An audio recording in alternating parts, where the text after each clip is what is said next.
Cloverleaf. Okay. You should. Oh my god! Oh my god! Oh my god! What the fuck? Holy shit!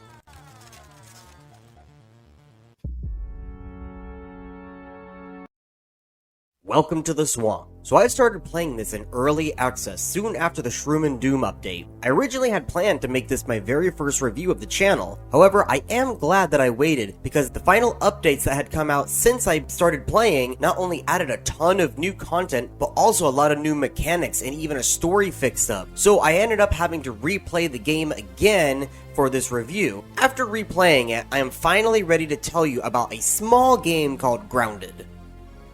My name is Excalligator. I rate games based on many categories that I would fit into most survival games based on a 1 to 5 system. If a category does not apply, it will not affect the game's overall score. Now let us get started.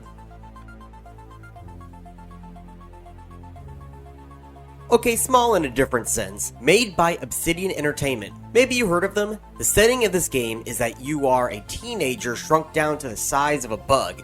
Just like Honey, I Shrunk the Kid. It takes place sometime in the early 90s, told to you through clues in the yard. You wake up, then have to find out what happened to get back to normal, all while trying not to get eaten by the creepy crawlies that lurk within the yard. Give me that. Ah! Ah! Ah! Hide! Gonna get me in here?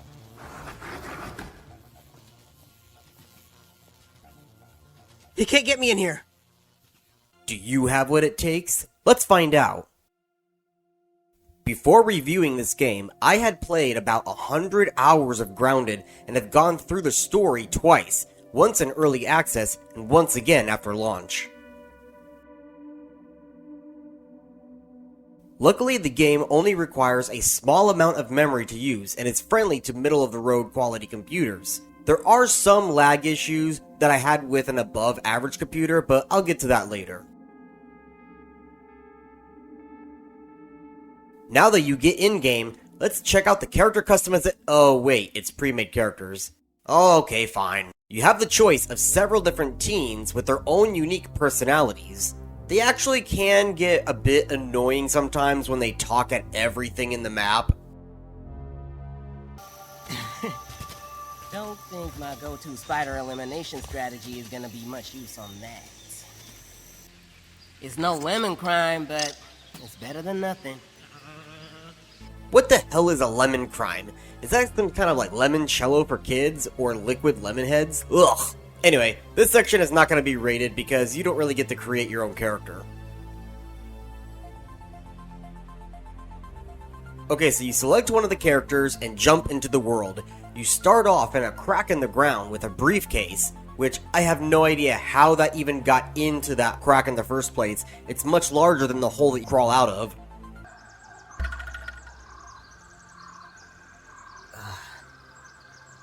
What? Damn.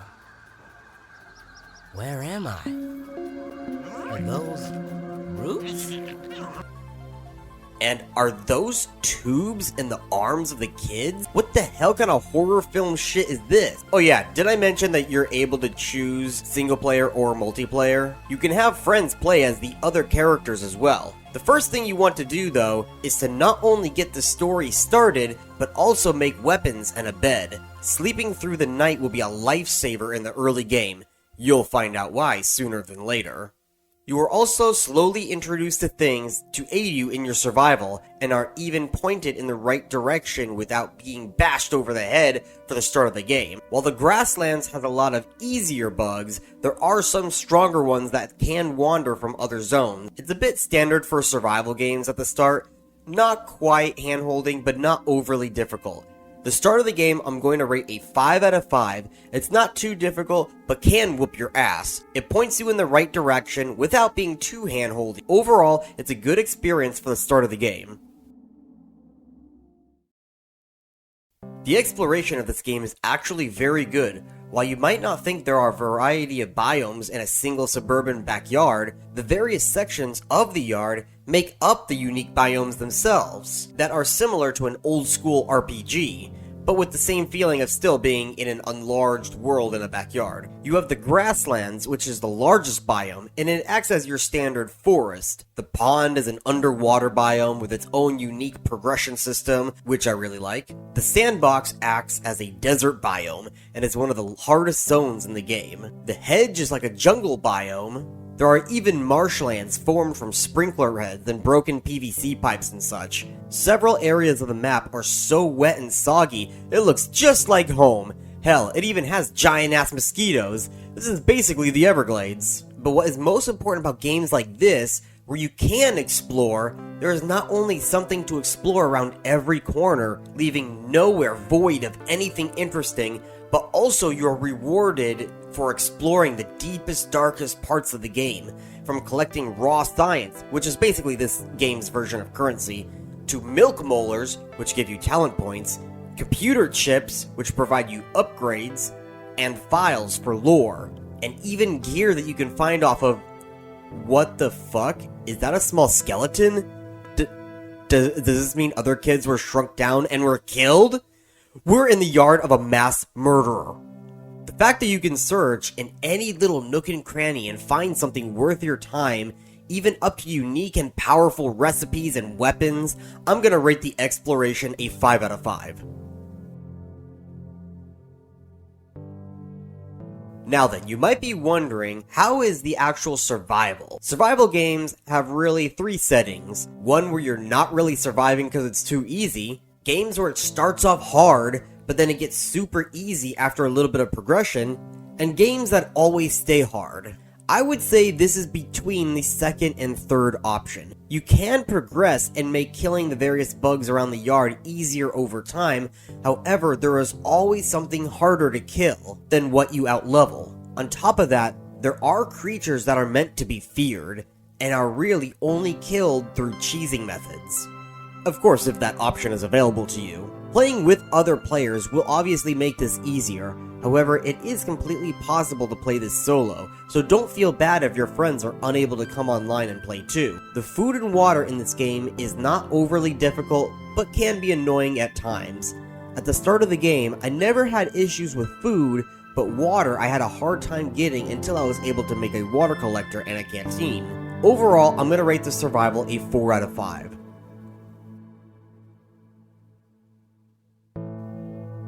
I'll admit it, it took me a while to figure out the crafting system in this game. However, once I understood how it worked, it easily became one of my favorite building systems compared to other games. However, there is one issue. Now, when you build, you place down temporary building pieces that glow blue. These are free and allows you to test out placement before you commit. That is what I like most about this. What I don't like is the grass blades. While you can use rope and other building materials straight from your backpack inventory, the primary building materials are grass and stems. You don't carry them in your bags like other items. You physically have to carry them. You can only carry so many at a time too. Now there are ways to increase your carry capacity and even build a pallet to move larger quantities at a time. It's just still a bit of a chore, and I wished it kind of all went into your bag like other items. It's not the only game to do this, as Forest and Green Hell do it too, but it is a bit of a nitpick. The building pieces also have some variety. By the mushroom tier, it also has a lot of building pieces to make a large castle out of different shapes, as it adds more round pieces, while the grass and the stem are more square. There's also a decent selection of decor too. The items in this game are in a perfect balance. Each armor set gives you bonus stats, and have various qualities which make you want to collect all of them for both vertical and horizontal progression through the tiers, or just collecting them. It's also cool to wear the skin and shells of your enemies that you've slaughtered in cold blood, just like from Monster Hunter. Crafting in this game is like most games, where you have handcrafted items and you have workbench items. There are some different style of crafting benches too, like the oven and the spindle. You also have an anvil to upgrade your equipment so you can continue to use the same gear but have it be more powerful. The farming of this game is pretty standard to other games, so I won't stick on it too long. You plant something at home, get more of it at a time. Though I didn't use it often because I found harvesting in the world was faster than farming, and items only really take a few in-game days to respawn anyway. I'm going to give this section a 4.5 out of 5. The farming did drop it down a smidge, but the crafting and armor progression and also building are very well done. Simple, but also creative, and have a lot of variety too. First thing I want to talk about in the PvE section are the creatures. Some games do this very well, while others don't. One of the biggest things I look for when it comes to the creatures is how they spawn and if they have a leash. When I say leash, I mean how far they walk from their spawn points, or if they always spawn in the same location every time, like an MMO. This game seems to have it where the bugs always spawn in the same location, however, around half of them either have super large leashes or they have several set paths that randomize on a daily basis. So one day a spider could roam one path, while the next day the same spider will roam a different path to mix it up. Ants and weevils, also ladybugs, and so on have large paths to walk and roam as well, so it doesn't always feel like they are in the same spot all of the time, even though you will see them in certain areas semi-regularly, at least every few days. Other bugs, though, you will always find in the exact same spot when they respawn, such as mosquitoes, stink bugs, and roly-polies. The coding for the bugs are fine, they are reactive to you, and have various attacks, some of them more smart than others of course. Some bugs, like ants, will react to you with curiosity, aphids will run away from you in fear, and spiders, well, they just want to eat you. Now originally when I played this in early access, the bugs could easily be cheesed and killed. Sometimes standing up on a cliff would work. However, unlike most games where the enemies would stand and watch you while you showered arrows at them, these bugs would back off and run if they could not reach you. So you would simply jump down and jump back up to keep them within a certain distance as they chased you when you were down and ran away when you were up. But as one of the final patches of the early access before launch, they made it so bugs can now calculate that you were out of reach and jump to your location, including the spiders, so jumping high up can no longer save you. Beyond the enemies themselves, there are various labs scattered around the map that are basically dungeons, with puzzles to solve, and also some boss battles. The labs are where you get super chips, which are the items you need to collect in order to win the game. Some are in anthills, some are in labs, and some are hidden in the overworld. A few of these locations hold boss battles, as I mentioned before, though the boss battles are far and few. One of them in the mid-game actually had some mechanics behind it, rather than just poking the boss harder than it can poke you, like some other bosses that you will find in this game or in other games. It actually took me a few attempts to defeat it as well. There are even secret hidden boss battles that you can uncover. While they are optional, they do give cool rewards and are sought out by many players as challenges to defeat. One of which was considered the endgame boss during the early access before the game was actually finished. And one last small point for this section: the enemies all have weaknesses and resistances, from weapon damages to elemental damage.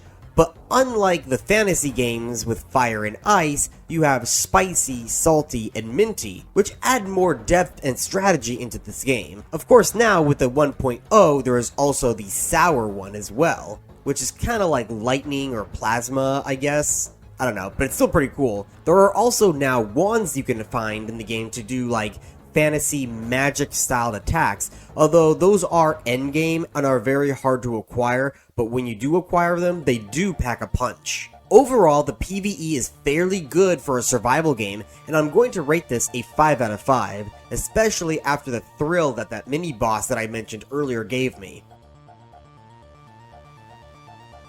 While you can PvP to some degree in this game, there's not really much of a reason other than for fun, or to completely sabotage your friends. It is not balanced well for PvP, being primarily a PvE game, though there is some fun that can come from it. This section is not going to be rated.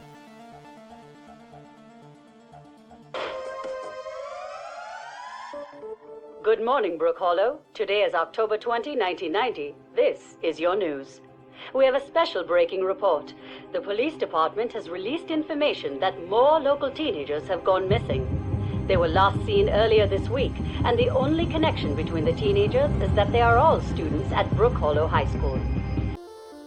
I say Grounded does a good job in feeding you bits of information the more you explore, and with each bit you get, you can eventually stitch it all together to form the story. You get the story by finding various folders and papers within the labs around the map, as well as some environmental storytelling. So the story itself is not in your face, but you don't have to look on a third-party site to figure it out. This is a common tactic that survival games use, so it's nothing new at all, though I feel it gives you a decent amount to get the gist of it, though you could also miss a lot of context too if you don't find all of the lore items. I'm going to rate this a 4 out of 5. It's well enough that you can understand the story, but it's not fully story driven, and sometimes you can miss some plot points if you miss some items here and there, though they are very easy to find if you keep an eye out for them. Without too many spoilers, the story is about a scientist trying to prove himself and another scientist trying to steal his work. You, as one of the kids, are one of many to fall into the trap and get pulled into one of the many accidents that the two professors have caused. You get to find out what the other failures and accidents were along the way as you explore the yard. There happens to also be 2 different endings to this game. One of them is the good ending where everybody is happy. The other is a not really a bad ending, but not the ideal one. You will have to find out on your own which is which and how to get each of the various endings. Overall, I think the story you find and develop over the course of the game is very fun and decent overall, though not fully groundbreaking, as it is one we have heard before in other mediums, so I'm just going to give this a 4 out of 5. So you finished the game, found all of the story pieces, and you conclude your mission. What do you do now? I would say you could have some things to do outside of collecting all the burgle chips, but not enough to play every day for weeks or even months on end. For example, you could collect every armor and weapon piece. You can obviously just sandbox build, and there are also secret and hidden bosses in the game to act as a challenge for players to do. They are optional, but also great fun. However, once you complete all of that, you are left with nothing much else. The devs have confirmed more content to come post-launch, so there are DLCs in the future, which means more content will come, but usually content patches are once or twice a year, which means there's gonna be a lot of downtime, though it is a personal choice if you want to play seasonally or long term. Seeing as this will be getting post-launch updates unlike other games I've reviewed, instead of a 2 out of 5, which is what I would usually give this type of game, I'm going to bump it up to a 3 out of 5. One of the many ways you would keep playing a game you already finished is to mod it to give it a fresh new experience. This game unfortunately does not have modding, at least none that are sanctioned by Obsidian in the Steam Workshop. I don't know of any other mods that are from other sources either, so this is not going to be rated. Well, you have been given a bit of the good and a bit of the bad. Now you are wondering how active this game is to be worth your time. According to the Steam page, you have anywhere from 1 to 3,000 people online at any given time for the multiplayer, if you desire that instead of solo play, that is. In terms of the developer, they seem to update around once or twice a year, but they do keep the community up to date often. This is by no means a dead game and has been confirmed to have content updates planned post-launch of the game.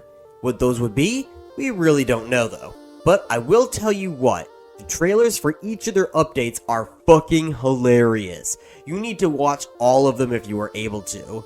I'm going to rate the activeness of the game a 4 out of 5. It's not dead, but not booming either. And by booming, I mean, you know, like a Fortnite, millions of people playing, but the thousands or so, that's enough to get a game of 4 players playing. No, these guys slap. I don't like them. Oh my god, what is with the lag? What is that? And last but not least, bugs. No, not those kind of bugs. I'm talking about bugs and lag. During my playthrough, I experienced my gameplay freezing for half a second every few minutes or so quite often, though it has gotten better over time. Sometimes I could go without it happening at all, and other times it would just stop me in the middle of a jumping puzzle or fighting, causing a bit of frustration. It wasn't caused by those activities per se, it was random when it happened, it just was annoying when it did happen during those moments. Other than that, I didn't have too much lag, except for the few times that I mentioned, though I do know if you throw a lot of items out of your inventory onto the ground, or if a ladybug topples over grass and has all the pieces on the ground, it can cause lag for most, especially for weaker PCs. When it came to the bugs, with the exception of an enemy getting stuck in something occasionally, I didn't experience a lot that I can remember, which is a good thing. My gameplay was never halted from anything broken in the coding, and if any graphical issues did happen, it was not enough to bother me or even to remember that they existed. Your experience, of course, may differ. So this section is going to be a 4 out of 5. Very clean, at least as well as it can be.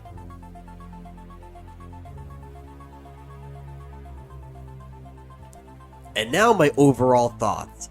I am going to rate this game a 4.5 out of 5. It is not perfect and certainly has its issues and faults, but is an overall very good and fun experience. I could not get enough of it when I started to play. I always wanted to explore and even build my way around issues, problem solve, and the horizontal progression made it so you always had something to do and work for with each new zone you discovered. I highly recommend this game for anyone who is interested in playing it. And that is the end of my review. If you liked my full review, please subscribe to this channel, as I will be making more in-depth reviews and even TLDR versions of many open-world, sandbox RPG games, including those that no one ever talks about in the deepest, darkest depths of Steam. Some games that even look like the muck at the bottom of my pond. If you have any suggestions for which game to do next, please comment below. Florida Gator Man out!